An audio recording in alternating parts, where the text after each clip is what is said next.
E nós seguimos com liberdade de opinião e vamos direto a Brasília. Saímos do Rio, vamos a Brasília, capital federal, para ouvir o jornalista Alexandre Garcia. Olá, Alexandre. Bom dia, boa semana, hein? Bom dia, Colombo. Então a gente começa com a entrevista do Eduardo Cunha. É isso, separamos alguns trechos aqui, Alexandre. O ex-presidente da Câmara dos Deputados, Eduardo Cunha, nos deu uma entrevista exclusiva aqui para a CNN, para o analista de política Caio Junqueira. Ele falou sobre diversos assuntos, presente, passado, futuro, impeachment de Dilma Rousseff, Operação Lava Jato, CPI da pandemia, projetou a eleição do ano que vem. E nós separamos alguns trechos aqui para depois você destrinchar para quem está nos acompanhando. Alexandre, vamos lá. CPI da pandemia. A CPI virou um palanque. Ela está sendo um palanque para poder fazer a campanha eleitoral antecipada. O resultado da CPI vai ter que ir para o Ministério Público apresentar ou não denúncia de alguma coisa. Você está vendo Renan Calheiros na CPI? Ativista político de palanque. Como Bolsonaro se elegeu? O Bolsonaro tomou o lugar do anti-PT, que estava com o PSDB. Essa que é a verdade. Na medida que ele tomou o lugar do anti-PT, ele ganhou por ser anti-PT. Ele não ganhou porque a Lava Jato. O PT ganharia a eleição de alguém? Qualquer um que enfrentasse o PT no segundo turno iria ganhar a eleição. Eleições 2022. Eu avalio que vai ser Bolsonaro e Lula. E o senhor vota? Bolsonaro, óbvio. Eu não voto no PT. Eu não quero o PT de volta para o país. Se o Lula, por exemplo, saísse do PT e fosse para um partido de centro, ele ganhava essa eleição. Sem sombra de dúvida no primeiro turno. Operação Lava Jato. Lava Jato, ela prejudicou e muito o ambiente econômico do país. Ela acabou com as empresas, desvirtuou investimentos, perdeu o emprego, perdeu a arrecadação federal e, consequentemente, estadual. Sobre esse aspecto, a Lava Jato, no seu avanço como um todo, prejudicou muito, sim, a economia e o país como um todo. Culpado ou inocente? O senhor é inocente? Eu sou inocente. Nunca houve irregularidade nenhuma em versação de recursos públicos? Zero. Caio, eu fui preso por uma medida decretada por um juiz suspeito, parcial e incompetente para me julgar.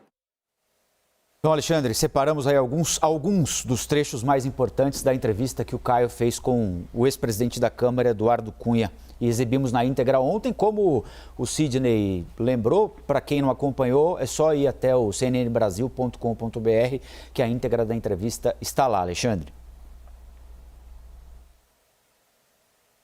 Bom, em primeiro lugar, parece que separaram aí a essência da entrevista. Mesmo assim, eu vou tentar fazer uma exegese dessa entrevista, né? Em primeiro lugar, ele continua afiadíssimo, né?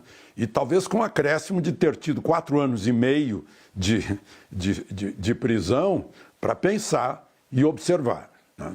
Saiu um livro, né?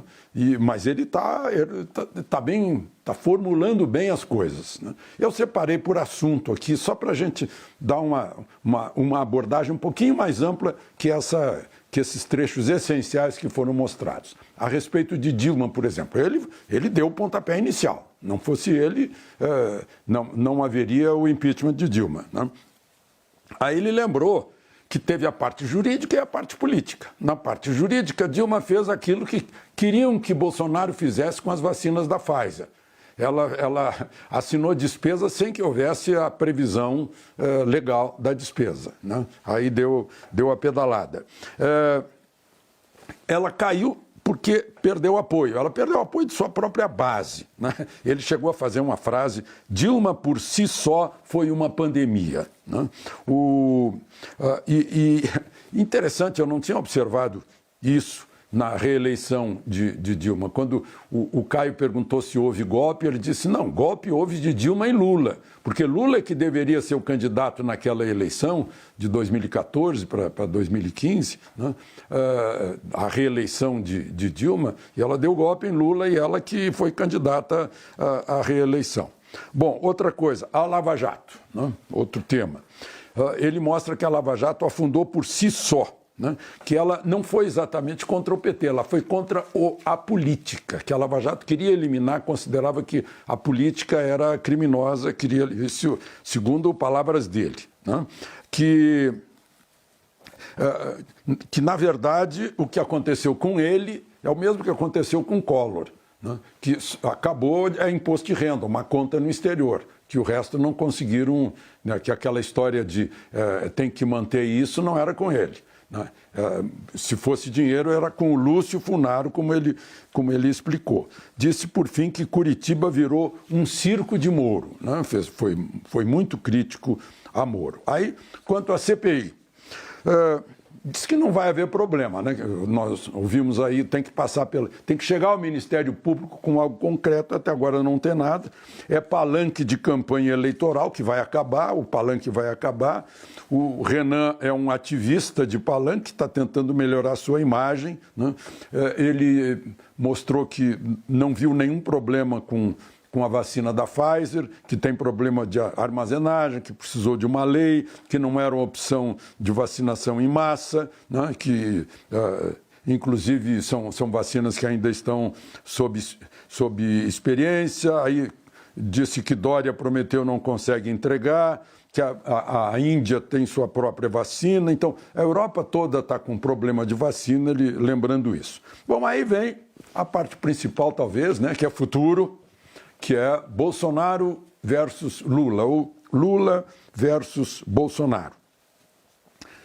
Nós vimos a ele dizer que Bolsonaro ganhou porque foi o anti-PT, assumiu o anti-PT que era do PSDB. E que polarização existe desde Collor, que terceira via não tem chance. Terceira via vai ficar fraquinha, com poucos votos, e é polarização, que desde Collor era polarização, né? E se a gente olhar para trás e ver que é isso mesmo. E lembrou de algo que diz respeito à governabilidade. Ele que está lá dentro da Câmara, né, durante tanto tempo, esteve dentro da Câmara, tem que haver um sistema eleitoral em que aquele que for eleito presidente da República tenha também maioria no parlamento, né, para que haja governabilidade. É a visão dele. Né? Muita gente acha que não, que tem que haver equilíbrio, senão vai haver ditadura do Executivo. No momento, a gente está vendo ditadura do Judiciário. E aí, Câmara, abrindo um pouquinho para a Câmara dos Deputados. Ali, Lira, muito melhor que Maia. Maia quer ser maior do que é. Vejam só como ele continua com a língua afiada. Né?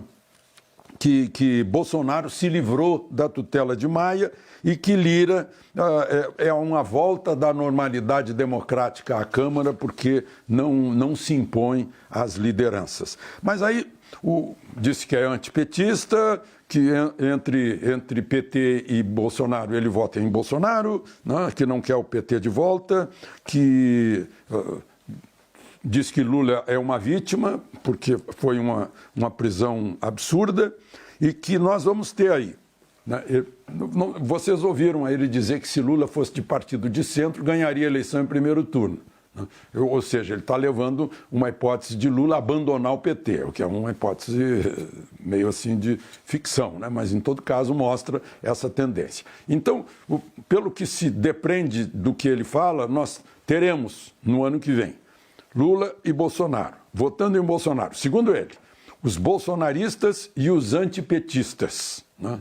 Votando em Lula, os anti-Bolsonaro e os petistas, né? E aí vai ter aí um fiel da balança, que seria o pessoal mais ou menos de centro. Em suma, foi isso que eu vi, né, nesses 50 minutos de entrevista interessantíssima, de avaliação da política brasileira do ex-presidente da Câmara, Eduardo Cunha. Colombo? Alexandre, no fim de semana agora, o presidente Jair Bolsonaro participou de manifestações de apoiadores do governo federal. Ele sobrevoou a manifestação de helicóptero, depois cavalgou ao lado de ministros em frente aos simpatizantes. O presidente ainda cumprimentou os participantes do ato sem máscara e desrespeitou o distanciamento social, contrariando recomendações que estão em vigor no Distrito Federal. Ele finalizou a participação no ato com um discurso em que, entre outras coisas, voltou a falar sobre a necessidade do voto impresso e de uma fraude para beneficiar o ex-presidente Lula, para que essa fraude, a suposta fraude, desse a vitória ao ex-presidente Lula na eleição do ano que vem. Então, Alexandre, queria que você falasse um pouquinho para a gente sobre a manifestação em si, a participação das pessoas nesse ato de apoio ao presidente Bolsonaro, essa declaração dele lançando dúvidas sobre o processo eleitoral do ano que vem, dizendo que haveria uma fraude já engedrada para beneficiar o ex-presidente. Não foi nem só ele que disse isso, né? Eu estava vendo aqui o Twitter do Roberto Requião, que foi o autor da primeira lei de voto com comprovante em 2001, né? E ele dizendo que eleição 100% eletrônica é fraude. O Roberto Requião dizendo isso também. Mas vamos ao contexto desse sábado, né? Veio uma gente que costuma dizer que não tem patrão nem cabresto, ninguém arrasta. O ministro general Augusto Heleno fez um apelo ao lado de uma das lideranças do agro no mês de abril. Não venham, não causem aglomeração, não venham. Não adiantou nada, né? Eu conversei com gente lá de São Félix do Xingu, lá do município de Altamira, e eles me dizendo, não, ninguém segura a gente, não. A gente viajou 2 dias com o dinheiro do nosso próprio bolso, nossa própria despesa, ninguém vai nos impedir de fazer isso. Então, né, vieram de teimosos, como eu costumo dizer. Não, o sujeito para plantar e criar tem que ser teimoso aqui no Brasil, né? Porque é contra o tempo, contra o câmbio, contra o imposto, contra o MST, contra a falta de crédito, enfim, né? Eles estão sempre girando com risco. Eu vi a chegada, por acaso, eu estava saindo de uma churrascaria à meia-noite, de sexta para sábado, eu vi a chegada dos caminhões. Olha, era assustador. Caminhões gigantescos, né? Gigantescos, uma fila que não parava. Eu estava com um amigo almirante e disse para ele assim, olha, pode ser um exército isso aí, ninguém consegue conter, como a inércia de um navio que vai em frente, né? Então, veio toda essa gente para dar apoio ao presidente, dar autorização ao presidente e dar apoio a essa campanha do voto impresso. O presidente foi lá a cavalo, o cavalo já tem a distância, estava ao ar livre, sob o sol, né? E ele não costuma mesmo usar máscara, né? E estava lá para receber. A maior parte das pessoas, eu diria 90% ou mais, estavam de máscara. Era um mar de gente, né? Claro que havia aglomeração, né? Foi todo mundo para lá, todo mundo queria ver se tocava no presidente, né? Mas, enfim, aí o que ficou marcado assim, de força política. Ninguém falou contra a CPI, né?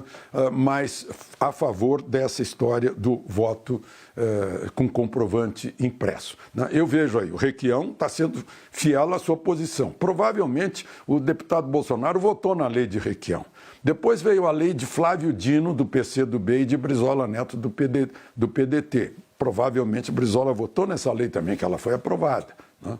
Então, leis que vieram depois, veio a lei do deputado Bolsonaro, depois que as outras foram derrubadas, uma, segundo o Requião, por iniciativa do então deputado, o senador Eduardo Azeredo, né?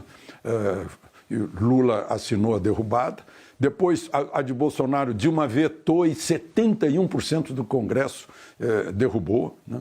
Essa do Bolsonaro deu 433 votos a 7, então provavelmente Flávio Dino, Brizola Neto, todos votaram na lei do Bolsonaro, né? E hoje parece que estão silentes a respeito disso. Então, está uma questão que já está na Câmara e tem o apoio do Arthur Lira também, apoio revelado na semana passada naquela viagem a Alagoas, né? Então, fica essa questão política de fazer uma lei para dar mais confiança para o voto, né? E a questão do apoio de gente, aqueles caminhões que chegaram, é um caminhão que leva comida, leva alimento, leva energia e leva exportação também. É a gente que dá garantia alimentar e a gente que dá equilíbrio no balanço de pagamentos e superávit na balança comercial. Então é algo de peso a ser considerado. É uma grande força desse Brasilzão aí que produz alimento, né, e energia, né? Produz álcool, produz açúcar, produz óleos e produz proteínas e carboidratos. Colombo? Bom, Alexandre, a produção da Coronavac parou no Instituto Butantan por causa de atraso no recebimento de IFA, que vem da China. O governo de São Paulo culpa possíveis entraves diplomáticos criados pelo governo federal com os chineses pela demora. O Instituto Butantan acaba de anunciar que conseguiu a liberação para o próximo sábado, dia 22, e para o outro sábado, dia 29, de IFA, que também vem da China. A Fiocruz, perdão. A Fiocruz anunciou agora há pouquinho que conseguiu liberar a chegada de IFA para os dias 22 e 29 deste mês para a produção de 12 milhões de vacinas AstraZeneca, com mais 18 milhões que estão no processo de controle de qualidade. A Fiocruz garante todas as entregas previstas até meados de junho.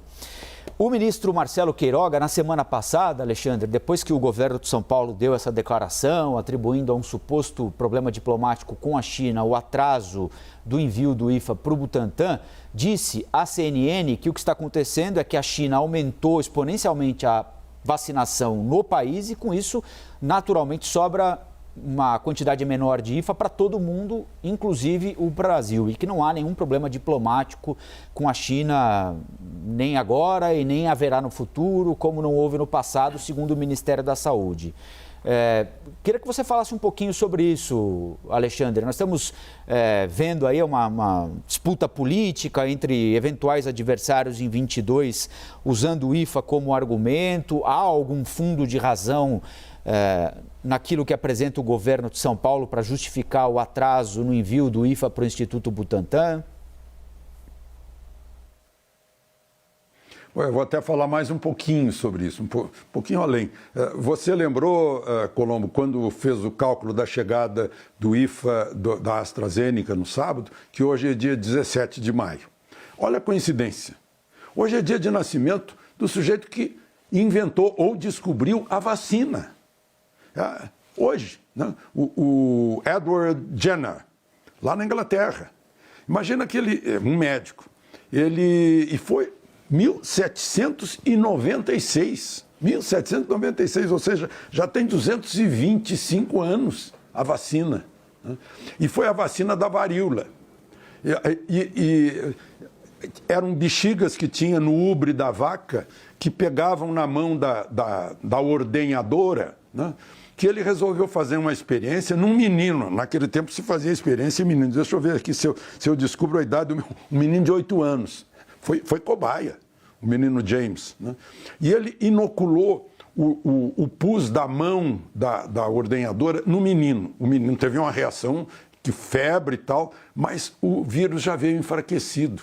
O vírus da varíola. E o menino logo se recuperou. Aí, mais adiante, ele pega um sujeito atacado pela varíola, em estado grave, e põe no menino. O menino não pegou mais a varíola, porque já tinha o anticorpo. E varíola vem de bexiguinha, né? Varíola, varíole vactine. Aí deu, porque varíola do vacum, da vaca. Então, a origem da palavra vacina vem de vacum, vem de vaca. E desde então, a varíola matou 300 milhões de pessoas no mundo. Foi erradicada só em 1980, segundo a OMS. Bom, fica esse registro aí, né, porque a gente está lidando o dia inteiro com vacina e eu não creio que haja retaliação da China. Seria considerar que a China está politizando isso, que é o contrário. A China é muito pragmática. A China quer vender a vacina, né? E a China sabe que depende da energia, da proteína, do minério de ferro, da carne, da soja, do milho brasileiros, que ela tem necessidade. Então não vai também provocar algum tipo de problema comercial com o Brasil. Não tem nada disso. É uma acusação que não diz respeito aos fatos. A vacina Está tendo uma demanda incrível no mundo. Está todo mundo cada vez mais vacinando e as fábricas, que não são o suficiente, não estão dando conta, né? Nós brasileiros estamos vacinando certamente mais de 1 milhão de pessoas por dia, estão aplicando mais de 1 milhão de doses por dia. É um consumo muito grande, né? Se comparar com a maioria dos países. A Europa está tendo dificuldades com a vacina da AstraZeneca, que é fabricada por lá. Então, eu não vejo política nisso aí. Claro que há politização em tudo que a gente está vendo hoje, todo mundo olhando a eleição do ano que vem, né? Mas eu acho que não pega aí no caso da vacina. Alexandre, ótima segunda-feira para você, boa semana. Amanhã nós conversamos já sobre o início da terceira semana de depoimentos na CPI da pandemia. Até então, hein? Amanhã começa mais cedo, né, Colombo? Eu preciso confirmar ainda, mas eu acredito que sim, viu, Alexandre? Porque amanhã a CPI começa às 9 da manhã, então é provável que a gente antecipe um pouquinho para conseguir conversar antes da sessão lá. Provavelmente 8h20 comece. Já para as pessoas se prevenirem. É isso aí. A nossa audiência. Valeu, Alexandre. Então aproveitem o dia. Até amanhã. Até.